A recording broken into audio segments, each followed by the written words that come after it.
오늘 우리가 읽은 이 사무엘하 11장 말씀은 하나님의 신실한 종 다윗이 범죄한 내용을 성경이 낱낱이 기록해 주고 있습니다. 우리가 지금까지 살펴봤던 다윗은 누구였습니까? 하나님을 향한 사랑이 특심한 사람이었고 또 하나님의 영광을 위하여 무엇인가 하고자 하는 열망이 가득했습니다. 그래서 누가 시키지도 않았는데 하나님을 위하여 장막이 아니라 성전을 지을 그런 마음을 먹고 선지자와 의논을 하고 내가 성전 짓기를 원합니다. 그 누구도 하나님 입장에 되어서 아무것도 헤아려 본 사람이 없었어요. 시편 132편 우리가 여러 시간 전에 걸쳐 살펴본 것처럼 또 오늘 낮에도 그 구절을 잠깐 인용을 했는데 하나님께서 내가 시온을 택하였고 거기 거처를 삼았다 말씀하시자 여붓 사람이 거하고 있던 시온을 탈취를 하였고 거기서 성전을 짓기를 원하고 전리품으로 많은 은과 금들을 다 모았지만 그것을 다 하나님의 성전 창고에 드리는 하나님을 향한 마음이 그 누구보다도 가득 찬 사람이 다윗이었습니다. 소년의 나이로 기름 부음을 받고 또 그전에도 어려서부터 하나님께서 다윗과 늘 함께 하셨죠. 그래서 지난주 내 하나님을 의지하여 적군에 달리며 여호와를 의지하고 담을 뛰어넘나이다 성벽을 뛰어넘나이다 그 말씀을 드리면서 그 앞구절이 하나님께서 다윗의 어두움을 밝히시고 등불이 되어주셨다 그 말씀을 드렸는데 다윗과 늘 함께하사 그의 어두운 부분을 밝혀주셨습니다. 영적으로 어두운 부분을 밝혀주시고 또 어떻게 나가야 될까를 가르쳐 주실 때 그는 사자와 곰과 더불어 싸워서 이기는 사람이 되었고 골리앗과 싸워서 이기는 사람이 되었고 하나님이 함께 하시고 붙들어 주시는 참 복된 사람. 자, 이런 하나님의 사람이 어찌 이렇게 정말 하루아침에 범죄하고 타락하여 깊은 죄악의 골짜기로 내려갈 수가 있겠는가. 뿐만 아니라 시편을 우리 예수님은 다윗의 시 그렇게 말씀을 하셨는데요. 150편 중에 90편 이상의 시가 다윗이 쓴 그런 시입니다.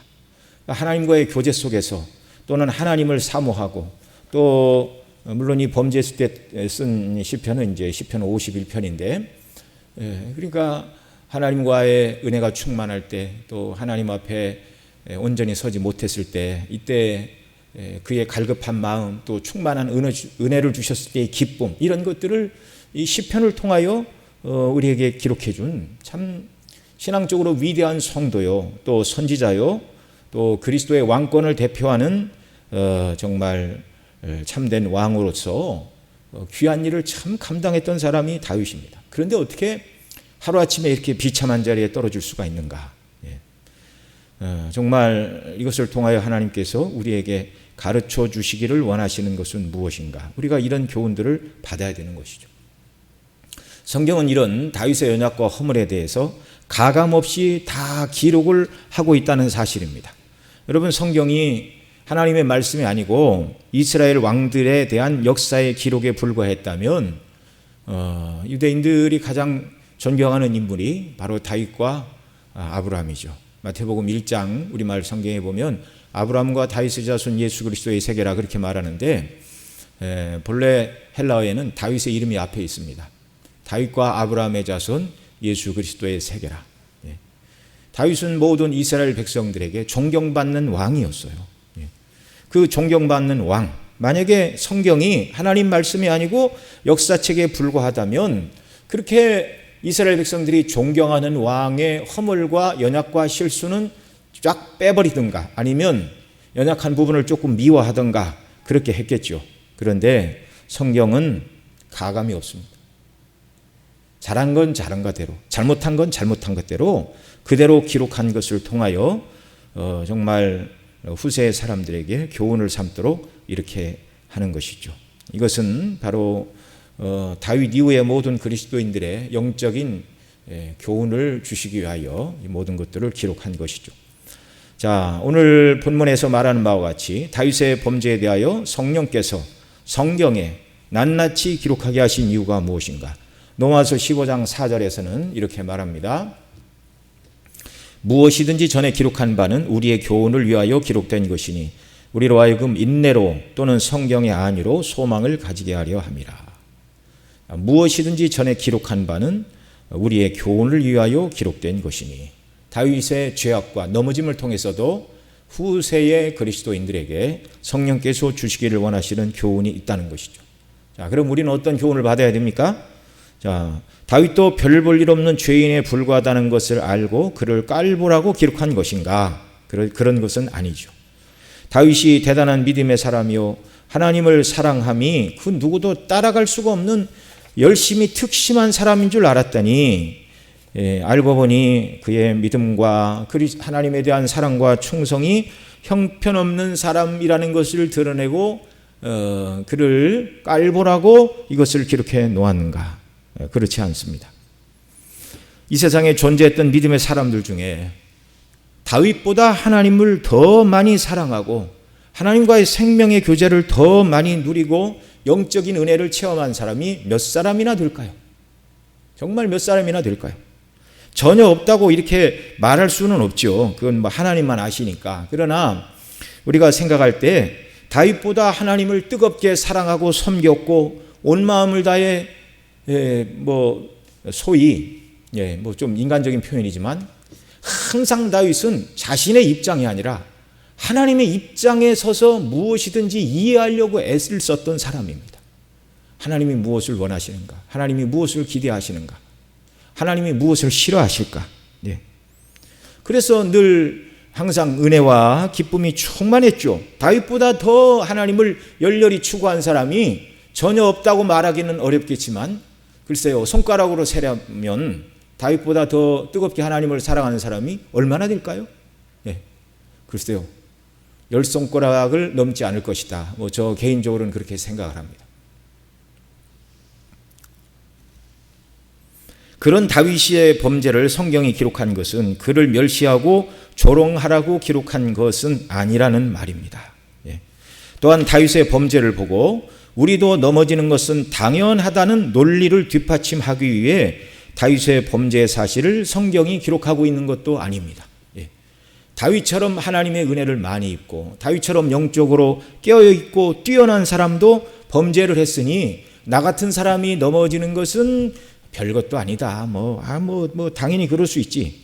절대 그렇지 않습니다. 자기 죄를 합리화하라고 성경이 기록하고 있는 것도 아니라는 것을 알아야 됩니다. 오히려 반대이죠. 하나님의 은혜로 구원함을 받았고 또 하나님의 뜻과 영광을 위해 자신을 온전히 드려야 되는 성도들이 정말 다윗이 충만한 하나님의 교통과 영광 가운데 있었지만 잠깐 방심하게 될 때 다윗이 넘어졌다는 것을 보여줌으로 말미암아 우리같이 연약한 인생들이 얼마나 더 하나님을 의지하고 그리스도를 중심으로 항상 깨어 있어야 하는가, 이것을 가르치시려고 성경에 다윗의 넘어짐과 연약과 허물과 죄에 대해서 낱낱이 기록하고 있다는 사실을 여러분 알아야 됩니다. 여러분, 다윗이 넘어졌으니까 우리도 넘어지는 것은 당연하고 합리화를 만약에 시킨다고 그러면 여러분, 다윗이 이 죄로 말미암아 얼마나 큰 고통을 당했습니까? 이 죄로 말미암아 칼이 내 집을 떠나지 아니하리라. 너는 은밀하게 죄를 지었지만 내 처들을 다른 사람에게 주어 백주에 그들을 범하게 하는 일이 있을 것이다. 그리고 다윗의 앞날이요, 그 가정에 정말 이 일로 말미암아 엄청난 평지풍파와 고통이 찾아들게 됩니다. 다윗이 회개할 때 하나님께서 용서하사 나단을 통하여 당신이 죽지는 않습니다. 하나님 왕을 죽이시지는 않지만 그러나 이로 말미암아 큰 곤란과 어려움을 당하게 될 것이라고 말하고 있죠. 그러니까 여러분, 절대로 다윗같이 훌륭한 믿음의 사람도 넘어졌으니 나도 넘어져도 된다라는 그런 생각을 하면서 이 자기 죄를 합리화하면서 다윗의 연약과 허물을 살펴봐서는 안 되는 것이죠. 인간은 본래 연약한 존재입니다. 선악과를 따먹은 후 인간은 하나님을 의지하지 않고는 절대로 선을 행할 수 없는 서글픈 존재가 되었어요. 구원받은 이후에도 하나님을 의존하여 살아야 되는 의존적 존재라는 것을 항상 기억하시기 바랍니다. 그러니까 우리가 늘 어린아이 신앙 같아야 돼요. 어린아이들은 엄마, 아빠, 부모가 없으면 안심이 안 되죠. 그래서 항상 엄마, 아빠를 부릅니다. 예, 화장실에 가서도 밖에 엄마가 서 있는가? 엄마 확인하고 문에 가려 있지만 엄마가 밖에 있는가? 이렇게 해야 안심이 되고, 잘 때도 잠들기까지는 엄마 품에 있든가 자기 방에 자더라 할지라도 잠들 때까지는 엄마가 떠나지 못하게 하고, 예, 정말 이런 어린아이들과 같이 저와 여러분이 늘 주님을 의지하여 살아가는 것을 연습하고 훈련하며 살지 않는다면, 하나님을 의지하여 살아가는 이런 의존적인 존재로서 저와 여러분이 이런 일들을 뒷전에 미룬다면 얼마든지 죄 가운데 넘어질 수 있다는 사실을 항상 기억해야 한다는 사실입니다. 창세기 8장 21절에 사람의 마음이 계획하는 바가 어려서부터 악함을 아시고, 그렇게 말씀합니다. 노아 시대의 사람들을 보실 때 사람의 마음의 계획하는 바가 어려서부터 악하다. 또 예레미야 선지자는 17장 9절에 이렇게 말하죠. 만물보다 거짓되고 심히 부패한 것은 사람의 마음이라. 사람의 마음이라. 사도 바울은 로마서 7장 18절에 내 속 곧 내 육신에 선한 것이 거하지 아니하는 줄을 아노니, 그렇게 말합니다. 자, 하나님은 이 사실을 모든 성도들에게 가르쳐 주실 때 특별히 하나님께서 아끼시고 사랑하시는 사람들의 영적인 싸움에서의 실패함을 그대로 성경에 기록하게 하시는 일을 통하여 우리가 하나님을 의지하지 않고 살아가면 얼마든지 넘어질 수 있다는 사실을 계속 보여주고 있습니다. 거울로 보여주고 있습니다. 그러니 우리는 이런 샘플을 볼 때마다 누구도 넘어졌고 누구도 넘어졌으니 나도 넘어지는 것은 당연하다, 그런 용도로 성경을 주신 게 아니라고 말씀을 드렸죠. 이런 것들을 경계로 삼아 우리는 늘 하나님을 의존하여 넘어지지 않는 자들이 되어야 됩니다. 창세기에 보면 노아가 당대 의인이요 완전한 자라고 하나님께서 칭찬을 하셨음에도 그가 홍수 후에는 술에 취하여 수치를 드러내는 일을 성경이 기록하고 있죠. 아브라함은 믿음의 조상이라고 성경이 설명을 하지만 동시에 그가 기근이 오자 애굽 땅에 내려갔고 자기 아내를 누이라고 속이고 자기 아내를 바로에게 바치는 그런 참 연약한 모습도 성경은 낱낱이 기록을 하고 있습니다. 참 있을 수가 없는 일이죠. 지면의 온유함이 그 누구보다 승했던 모세도 끝까지 참지 못하고 백성들이 물을 달라고 아우성치고 원망하고 불평할 때 뭐라고 그랬습니까? 우리가 너희를 위하여 이 반석에서 물을 내랴. 마치 자기가 물을 주는 것처럼 하나님 앞에서 하나님의 영광을 드러내지 못하고 자신의 혈기를 드러낸 고로 결국 가나안 땅에 들어가지 못하게 되었습니다. 오늘 본문 말씀은 구속받고 중생한 사람, 경건한 하나님의 사람마저도 하나님을 의지하지 않고 성령을 의지하지 않고 오늘 우리가 그리스도 예수의 십자가를 붙들지 않으면 언제든지 넘어질 수 있다. 은혜를 의지하지 않고 본성으로 행할 때는 항상 넘어질 수밖에 없다는 이 놀라운 사실을 우리에게 교훈하고 경고하고 가르치고 있습니다. 여러분, 다윗이 주옥 같은 시편을 많이 썼죠. 얼마나 하나님을 가까이 했습니까? 사울에게 쫓길 때 시편 42편에 보면 내 영혼이 하나님과 생존하시는 하나님을 갈망하나니 내가 어느 때에 나아가서 하나님 앞에 배울고, 하나님의 존전에 나아가 예배하기를 원하는 이런 다윗이 은혜를 의지하지 않게 되자 육신의 정욕이 불타올라 그 불이 자신을 불사르고 말았습니다. 다윗이 어떤 경로로 이런 범죄의 자리에 떨어졌는가, 오늘 본문은 잘 말씀을 해주고 있는데요. 이 오늘 본문이 보여주는 다윗의 범죄의 경로는 주의 형제 야고보서 1장 13절로 15절에 말씀하고 있는 사람이 죄를 짓게 되는 통로와 똑같은 통로를 통해서 범죄하고 있다는 걸 우리가 알아야 됩니다. 야고보 1장 13절로 15절 말씀 우리 같이 읽습니다. 사람이 시험을 받을 때 내가 하나님께 시험을 받는다 하지 말지니 하나님은 악에게 시험을 받지도 아니하시고 친히 아무도 시험하지 아니하시느니라. 오직 각 사람이 시험을 받는 것은 자기 욕심에 끌려 미혹됨이니 욕심이 잉태한 즉 죄를 낳고 죄가 장성한 즉 사망을 낳느니라. 아멘. 자, 하나님이 우리를 죄로 시험하신다고요? 안 하신다고요? 하나님은 우리를 죄로 시험하지 않으십니다. 이 부분에 대해서는 이제 수요일 날 우리를 시험에 들게 하지 마옵시고 이 부분 할 때 이제 좀 더 다루기로 하고요. 하나님은 우리를 죄 지으라고 유혹하고 시험하는 분이 아니십니다. 사람이 시험을 받는 것은 자기 욕심에 끌려 미혹되는 것인데요. 그래서 15절에 욕심이 잉태한 즉 죄를 낳고 죄가 장성한 즉 사망을 낳느니라. 다윗의 범죄가 바로 이 15절의 패턴을 따르고 있습니다. 자, 그래서 오늘 본문 1절로 3절에 보면 다윗의 이 죄악의 과정, 잘못된 죄의 욕망이 어떻게 잉태되는가를 먼저 보여주고 있죠. 네, 1절 말씀 같이 읽습니다. 시작. 해가 돌아와서 왕들의 출전할 때가 되매 다윗이 요압과 그 신복과 온 이스라엘 군대를 보내니 저희가 암몬 자손을 멸하고 랍바를 에워쌌고 다윗은 예루살렘에 그대로 있으니라. 아멘. 자, 해가 돌아와 왕들의 출전할 때가 되었다. 암몬과의 싸움에 이제 다윗이 나갈 때가 되었다 그 말인데요. 그런데 다윗은 나가지 않고 요압과 그의 신복들만 내보내서 암몬과의 전투를 하고 있는 그런 모습입니다. 1절 하반절에 보면 그렇게 말하고 있죠. 랍바를 에워쌌고 다윗은 예루살렘에 그대로 있으니라 이렇게 말하는데요. 그 원어적인 뜻은 랍바를 에워쌌고 그러나 다윗은 예루살렘에 그대로 있으니라. 원어적인 뜻은 그렇습니다. 예. 요압과 그 신복들이 암몬 자손을 멸하고 납바를 에워쌌고 그러나 다윗은 예루살렘에 그대로 있더라. 예. 그 그러나라는 말이 왜 들어갔죠? 그 자리에 다윗이 있어야 한다는 말입니다. 해가 돌아와 왕들이 출전해야 하는 시기가 되었고 또 싸움에 왕이 나가서 이제 결말을 지어야 되죠. 다윗은 이전의 싸움에서 항상 앞장을 섰죠. 바로 앞장인 10장 15절에 보면 다윗이 아람과 대화하여 싸워 병거 700승 마병 4만을 죽였다고 말하고 있습니다. 자, 이는 성도가 영적인 싸움에서 뒤로 물러가서는 안 된다는 사실을 보여주는 것입니다. 다윗이 전쟁터에 있어야 될 그 순간에 평안하게 궁전에서 휴식을 취하고 있었습니다. 여러분, 그리스도인은 도리어 싸울 때 평강이 오는 줄 믿으시기 바랍니다. 물론 이 싸움은 영적인 싸움입니다.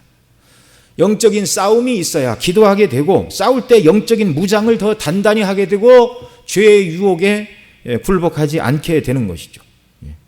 성도가 사단을 대적하기 위하여 하나님의 전신갑주를 입을 때는 안전하지만 전신갑주를 벗어버리고 무장을 해제한다면 날아드는 사단의 불화살을 막아낼 수가 없습니다. 머리에 구원의 투구도 벗고 가슴에 의의 흉배도 다 풀러놓고 믿음의 방패도 다 버려둔다면 사단의 불화살을 무엇으로 막을 수가 있겠습니까?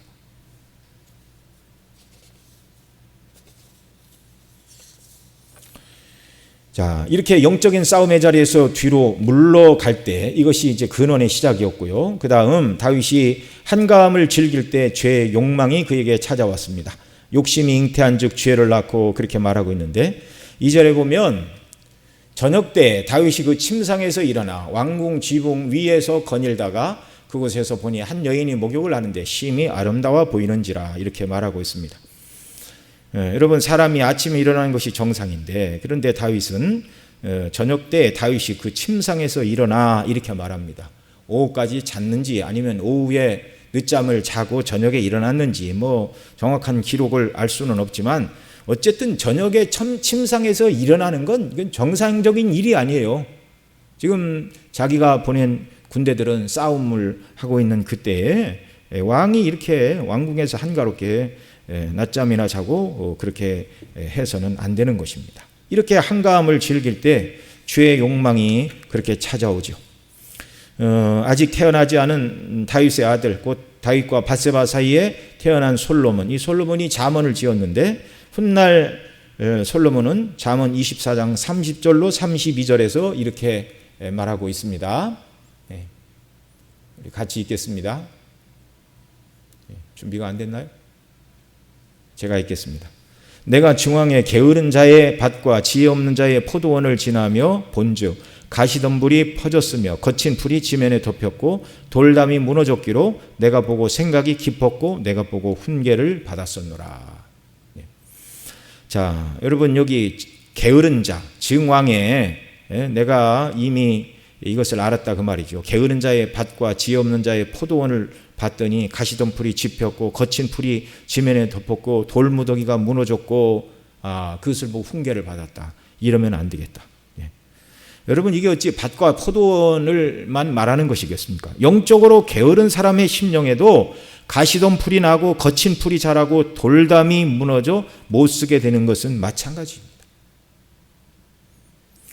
우리 주님은 시험에 들지 않게 깨어있어 기도하라. 마음은 원이로되 육신이 약하도다. 그렇게 말씀하셨는데요. 자, 이렇게 다윗이 영적으로 게으름을 부리고 있는 그때에 죄악된 욕망이 그를 사로잡았다는 것입니다. 영적인 싸움에서 물러가 영적인 게으름에 빠져 있을 때 바로 이때가 사단이 죄의 욕망을 통하여 성도를 미혹하는 시기다 그 말이죠. 2절에 보면 왕궁 지붕에서 거닐다가 보니 한 여인이 목욕을 하는데 심히 아름다워 보이는지라. 영적인 싸움에서 물러나 게으름에 빠져 있을 때, 그의 마음의 끈을 놓고 있을 때 이게 죄악이 잉태하고 있는 모습입니다. 심히 아름다워 보이는지라. 욥은 욥기 31장 1절에 이렇게 말했습니다.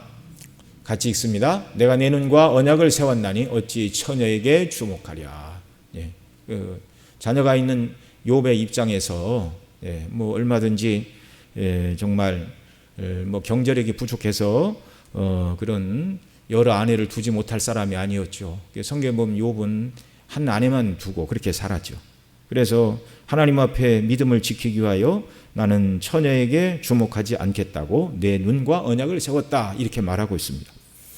시편 119편 37절에도 보면 내 눈을 돌이켜 헛하는 것을 보지 말게 하시고 주의 도에 나를 소성케 하소서 이렇게 말씀하고 있습니다.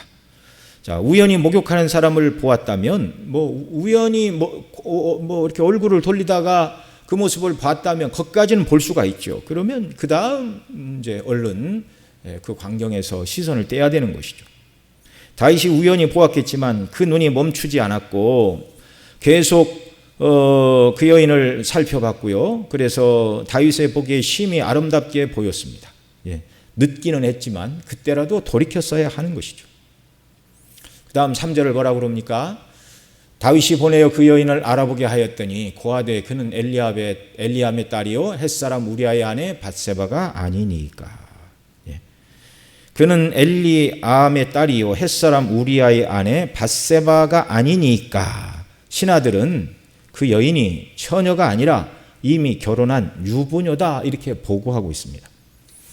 그녀가 햇사람 우리아의 아내라는 이 신하들의 대답은 이제 더 이상 다윗이 이 여인에게 관심을 가져서는 안 된다는 것을 경고하시는 하나님의 음성이기도 했습니다. 동시에 신하들의 말이지만 햇사람 우리아의 아내라는 말을 듣는 순간 모든 관심을 딱 꺼야 됐습니다. 거기서 그 말을 들을 때 아마 다윗의 양심에도 더 이상 관심을 갖는 것은 하나님께서 기뻐하시는 것이 아니라는 양심의 가책이 있었겠지요. 왜 그런 가책이 없었을까요? 당연히 있죠. 당연히 있죠. 그런데 영적인 싸움에서 뒤로 물러가고 게으름을 즐기고 있자 사단 마귀가 다윗의 마음을 틈타서 죄로 욕심으로 지금 다윗을 흔들고 있는 것이죠. 그런데 다윗은 여기서 멈추지 않고 한 발 더 나갔습니다. 정말이지 그리스도인이 해서는 안 되는 일을 지금 다윗이 행한 것이죠. 말씀드린 대로 욕심이 잉태한 즉 죄를 낳고 죄가 장성한 즉 사망을 낳느니라 이렇게 말씀하고 있는데요. 이 다윗은 죄악의 욕심이 들어올 때 이걸 딱 막고 절제를 하고 끊어내야 되는데 그렇게 하지 못하자 죄를 낳게 되었습니다. 그 다음 4절 말씀 또 봅니다. 다윗이 사자를 보내어 저를 자기에게로 데려오게 하고 저가 그 부정함을 깨끗게 하였으므로 더불어 동침함에 저가 자기 집으로 돌아가니라. 그 부정함을 깨끗게 했다는 것은 이제 월경이 지나갔다라는 표현을 구약시대는 저렇게 설명을 하고 있습니다. 다윗은 하지 말아야 될 일을 행하고 말았습니다. 율법에 레위기 20장 10절에 뭐라고 그러죠? 누구든지 남의 아내와 간음하는 자 곧 그 이웃의 아내와 간음하는 자는 그 간부와 음부를 반드시 죽일지니라. 이런 일은 하나님의 거룩하심을 침해하고 이웃을 해치는 큰 죄악이었습니다. 큰 죄악이었습니다. 예. 근데 오늘날 이 기가 막힌 시대를 우리가 살고 있죠. 예. 간통이 죄가 아니라고 사람들은 말합니다. 예. 언제부터 사람들이 그렇게 이야기하기 시작했습니까? 너무너무 세상이 타락한 거예요. 악해진 거예요. 결혼하고 한 가정 내에서 아내와 남편이 서로 사랑하고 부부가 서로만 바라보고 이렇게 살아야 되는데, 간통이 죄가 아니다 소리는 무엇입니까? 사람이 법을 만들잖아요. 하나님이 주신 법에는 간통은 죄라고 명백히 말하는데, 사람들은 그것을 죄라고 하지 말자, 지금 그렇게 말하는 거예요. 그렇게 살고 싶은 거예요. 이게 얼마나 타락하고 악한 세대입니까? 간통이 죄도 아니고, 더 나아가 동성애는 죄가 아니고, 이거 정말 세상이 어떻게 가려고 그러는지. 동성애를 합법화하고 동성 부부의 그 혼인신고를 받아주어야 되고, 이런 동성애를 하다가 병이 든 사람들은, 이런 사람들은 뭐 이렇게 장애인으로 이렇게 등록을 해줘서 매월 생활비를 지급해야 된다. 뭐 이 희한한 논리를 펴는 사람들이 너무너무 많이 있습니다. 하나님의 말씀의 표준과 기준을 버린 세대. 이게 패역한 세대입니다. 이런 세대에 우리가 살고 있어요. 그리스도인들이 깨어서 기도해야 됩니다.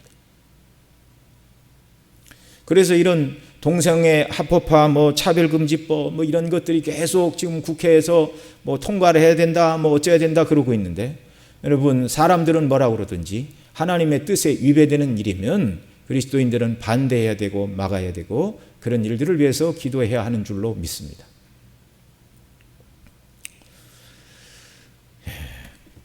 다윗은 이미 이때 여러 명의 아내가 있었어요. 장성한 아들도 있어서 믿음의 본을 보여야 했고, 이스라엘의 왕으로서 신하들과 모든 백성들에게 신앙의 본을 보여줘야 되는 막중한 위치에 있었습니다.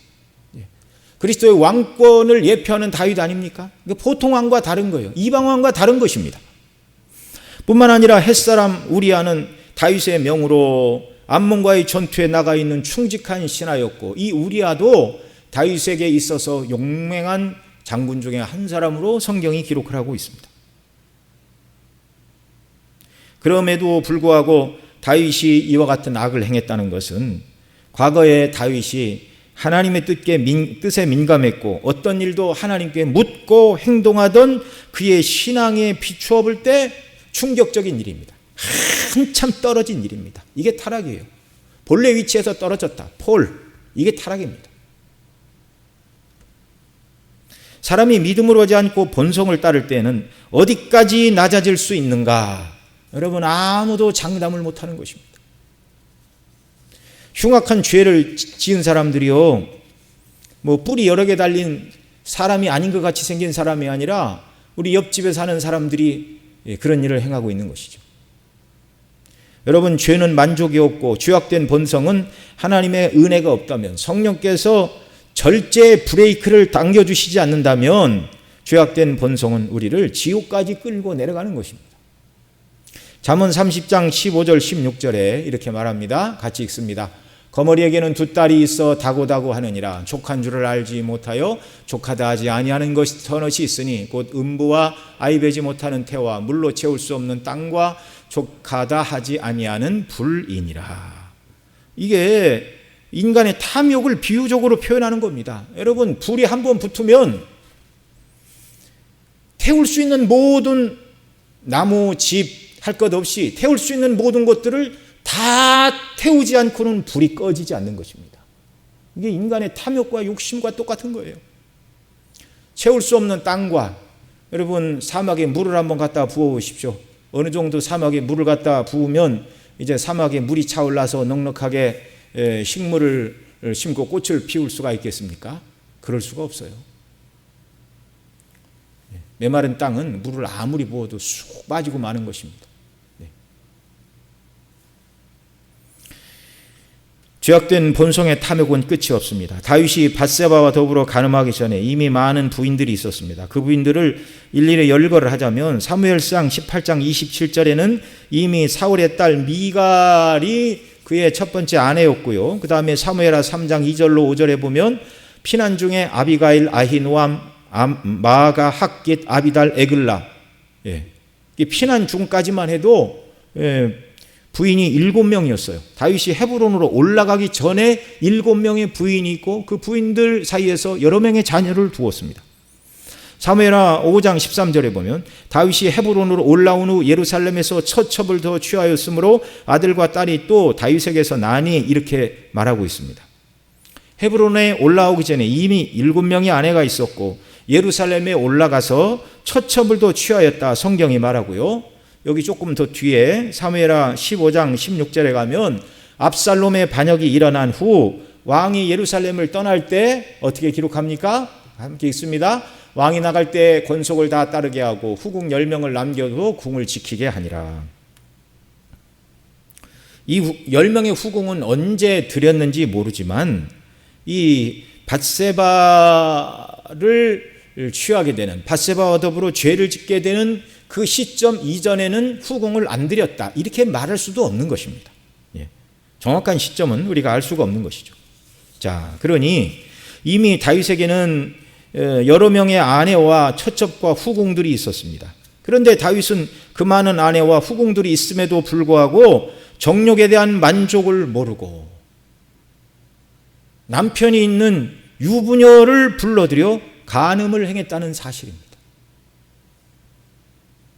여러분, 이건 무엇을 보여주죠? 타락한 아담의 후손의 욕심은요, 욕심을 충분히 채우면 만족하게 되고 어느 시점이 되면 욕심을 부리지 않게 되는 시점이 온다, 그런 것이 없다는 것을 보여주는 것입니다.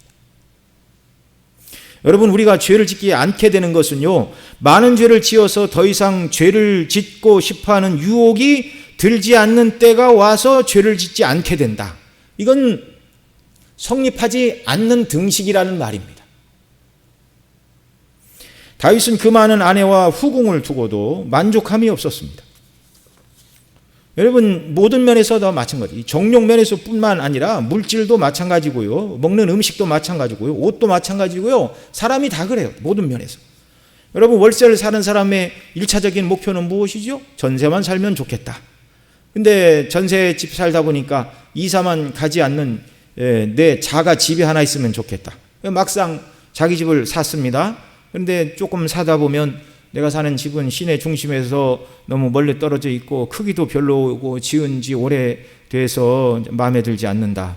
여러분, 정말 집을 샀을 때 그 만족의 마음이 불만족으로 변하는 데는 시간이 그렇게 오래 걸리지 않습니다.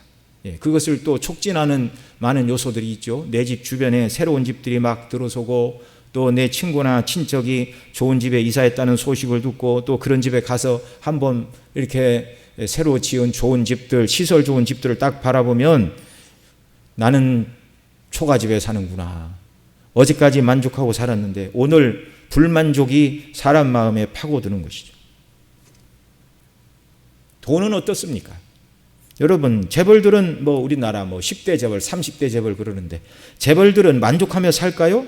만족이 없습니다. 기업하는 사람들은 대한민국에서 제일 가는 부자가 되기를 원하고, 그 소원이 이루어지면 아시아에서 제일 가는 부자가 되기를 소원할 것이고, 그 소원이 이루어지면 세계에서 제일 가는 부자가 되기를 원하고, 그 소원이 이루어졌다 할지라도 세계 제1의 부자가 아니라 세계에 있는 모든 그런 경제권과 부와 명예가 다 자기에게 쏠리기를 원하는 게 이게 인간의 마음이에요. 인간의 마음.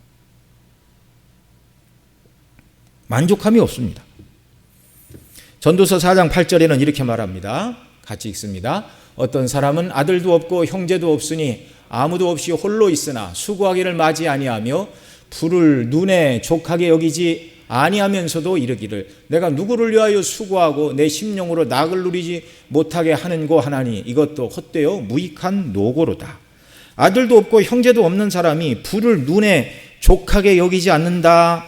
그러면서도 쉬지 않고 일을 하면서 내가 도대체 무슨 일을 하나? 자기가 생각해도 정말 이유가 없는 행동을 하고 있어요. 형제도 없고 자식도 없고 남겨줄 사람도 없고 지금 있는 것만 해도 얼마든지 혼자 쓰고 남는데, 그런데 만족을 모르고 계속 수고하며 돈을 모으며 내가 뭐 때문에 이 일을 하나, 그렇게 말한다는 것입니다. 왜 그렇게 일을 하죠? 더 가지려는 욕심, 욕망. 전도서 5장 10절에는 이렇게 말합니다. 같이 읽습니다. 은을 사랑하는 자는 은으로 만족함이 없고 풍부를 사랑하는 자는 소득으로 만족함이 없나니 이것도 헛되도다. 이것도 헛되도다. 아무리 많이 가져도 사람 마음에는 만족이 없다는 사실을 기억하시기 바랍니다. 자, 사람은요, 많이 가져야 만족을 누리고 원하는 모든 것을 다 해야 그 욕구가 다 채워져야 더 이상 다른 것을 욕망하지 않고 죄를 짓지 않고 바르게 살아가는가? 그런 건 없다는 말입니다. 모든 면에서, 물질 면에서나 정욕 면에서나 음식을 먹는 거나 옷을 입는 거나 자동차를 타는 거나 할 것 없이 사람은요, 만족을 모르는 거예요. 이렇게 끝없는 욕심 가운데 만족을 모르는 자들을 향한 만족을 가르치는 성경의 처방은 무엇입니까? 디모데전서 6장 17절 우리 같이 읽습니다. 내가 이 세대의 부한자들을 명하여 마음을 높이지 말고 정함이 없는 재물에 소망을 두지 말고 오직 우리에게 모든 것을 후히 주사 누리게 하시는 하나님께 두며. 자, 소망을 어디에 두지 말고요? 정함이 없는 재물에 소망을 두지 말고 소망을 어디다 두라고요? 하나님께 두라고. 하나님께 두라고. 이것이 사람이 참으로 만족할 수 있는 만족의 원리입니다. 여기 정함이 없는 재물이라 이렇게 말하는데 정함이 없다 그 말은 영어로는 uncertain, 불확실한, 고정되지 않은 그런 뜻입니다.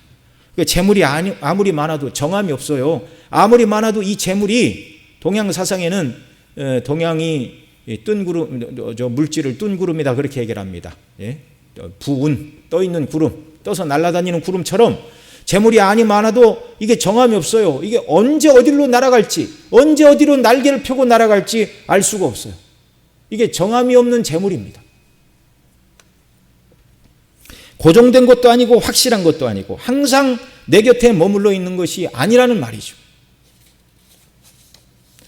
다시 말씀드리거니와 만족은 원하는 것을 다 가지고 누릴 때 오는 것이 아님을 여러분 기억하시기 바랍니다. 하나님 앞에 하나님 최소한 이것 정도는 주셔야 되지 않겠어요? 그러면 제가 신앙생활 열심히 하겠습니다. 그 말은 다 거짓말이에요. 왜요? 하나님이 그거 주셔도 금방 불만족이 찾아옵니다. 그리고 다른 목표를 제시하고 하나님 이것 주세요, 저것 주세요 이렇게 하게 돼 있죠. 다시 말씀드립니다. 욕구를 다 채워 만족을 누릴 사람은 아무도 없습니다. 원하는 것을 다 가진다 해도 사람은 만족할 줄 모르고 더 큰 것을 요구하는 것, 이것이 타락한 인간의 본성의 원리입니다. 그래서 성경이 가르치는 교훈은요, 욕심을 충족시켜서 만족되는 것이 아니고 성도의 참된 만족은 오직 믿음으로 하나님을 바라볼 때만 만족을 누리게 됩니다. 하나님께서 이미 주신 것들에 대해서 감사하고 하나님께서 정말 그리스도 안에서 우리를 구하신 은혜에 대해서 감사하고 예수님을 믿는 믿음으로만 죄와 싸워서 유혹과 싸워서 이길 수 있다는 사실을 여러분 기억하시기 바랍니다. 이 다윗의 넘어짐을 생각할 때 다윗이 받은 이 유혹으로부터 정말 믿음으로 이겨낸 사람이 있죠. 바로 요셉입니다. 애굽의 총리가 된 요셉은 하나님을 두려워하는 마음으로 보디발의 아내의 죄의 유혹을 이겼습니다. 여러분 요셉이 애굽에서 총리가 되었을 때 나이가 몇 살이었죠? 성경에 30세라고 그렇게 말합니다. 그런데 총리가 되기 전에 감옥에서 2년을 있었어요. 그러니까 옥속에서 2년 생활을 했는데 옥에 들어간 이유가 보디발의 아내의 죄의 유혹을 뿌리쳐서 모함을 받고 감옥에 들어갔죠. 그러니까 요셉이 감옥에 들어갈 때 나이가 몇 살이었다고요? 28의 젊은 피가 끓는 청년이었는데 그가 죄의 유혹을 이길 수 있었던 것은 오직 한 가지, 하나님을 두려워하고 경외하는 마음 때문이었습니다. 갈라디아서 6장 14절에 사도 바울은 이렇게 말합니다. 같이 읽습니다. 그러나 내게는 우리 주 예수 그리스도의 십자가 외에는 결코 자랑할 것이 없으니 그리스도로 말미암아 세상이 나에 대하여 십자가에 못 박히고 내가 또한 세상을 대하여 그러하니라. 아멘. 여러분 요셉이 하나님을 의지하여 죄의 유혹을 이겼다면 이것을 신약의 말로 바꾸면 사도 바울의 이 고백이 되는 것입니다. 바로 이 십자가. 사도 바울은 세상과 나 사이에는 십자가라는 벽이 있어서 세상이 이 벽을 뚫고 나에게 오지 못하고 사도 바울 역시도 나도 이 벽을 뚫고 세상 밖으로 빠지지 않게 된다. 오직 그리스도를 믿고 사랑함으로만이 세상을 이기고 세상과 상관없는 사람이 된다. 그 벽이 무엇인가? 그리스도의 십자가라고 말합니다. 그리스도의 십자가. 그리스도의 십자가 외에는 결코 자랑할 것이 없으니 그리스도로 말미암아 세상이 나를 대하여 십자가에 못 박히고 내가 또한 세상을 대하여 그러하도다. 그리스도의 십자가의 대속의 은혜와 사랑을 붙들고 의지할 때 그것이 세상의 죄의 유혹을 막는 비결이 되는 것이고요. 네. 세상이 나를 공격할 수 없습니다. 세상이 우리를 비웃을 수가 야 사도 너 그렇게 최고의 공부를 하고 똑똑한 그 사람이 뭐 감옥에나 가고 별 볼 일 없네. 세상 사람들이 뭐라고 한다 할지라도 사도 바울이 그리스도의 십자가를 생각할 때 하나님께서 나에게 주실 수 있는 가장 큰 은혜를 주셨고 사도 바울이 말한 것처럼 내가 이렇게 살아가는 것이 별 볼 일 없는 삶이 아니라 믿음으로 수고한 나에게 하나님께서 생명의 면류관을 가지고 예비하고 계신다. 이 십자가를 통해서 세상의 모든 유혹을 이겨냈고 또 사도 바울 마음속에 죄의 유혹이 이렇게 생겨날 때 이 그리스도의 십자가를 온전히 의지하고 바라볼 때 죄의 유혹을 이기고 하나님이 기뻐하시는 주님이 원하시는 믿음의 길을 온전히 갈 수 있었다는 사실입니다. 여러분 저와 여러분 모두가 죄의 유혹이 밀려올 때마다 여러분 소망을 물질에 대한 그런 더 가졌으면 좋겠다는 욕망이 밀려올 때마다 여러분 정함이 없는 재물에 마음을 두지 말고 하나님께 소망을 두시고 하나님을 사랑하고 충성을 다하면 필요하면 주시는 줄 믿으시기 바랍니다. 그러나 그것이 목표가 돼서는 안 되는 거예요. 그리고 내 스스로 생각할 때 이것은 죄다. 더 이상 나아가면 이건 하나님이 기뻐하시지 않는 것이다 라는 생각이 들 때 얼른 믿음으로 그리스도를 붙잡아야 되고 그리스도의 십자가를 바라보고 의지하는 역사가 우리에게 있기를 바랍니다. 그래서 그리스도 안에서 십자가 안에서 죄의 유혹을 이기고 주님을 경외하고 주를 섬기고 주를 기쁘시게 하는 이런 순례의 삶을 살아가는 저와 여러분 모두가 되시기를 바랍니다. 기도하겠습니다. 사랑하시는 아버지 하나님, 죄의 유혹은 사람의 결심과 노력으로 이길 수도 없고 또 그 죄의 유혹을 다 만족을 시켜야 죄의 유혹을 당하지 않는 경우도 없다는 것을 우리가 살펴봤습니다. 오직 악한 인간의 본성의 원리는 은혜로만 이길 수 있습니다. 믿음으로만 이길 수 있습니다.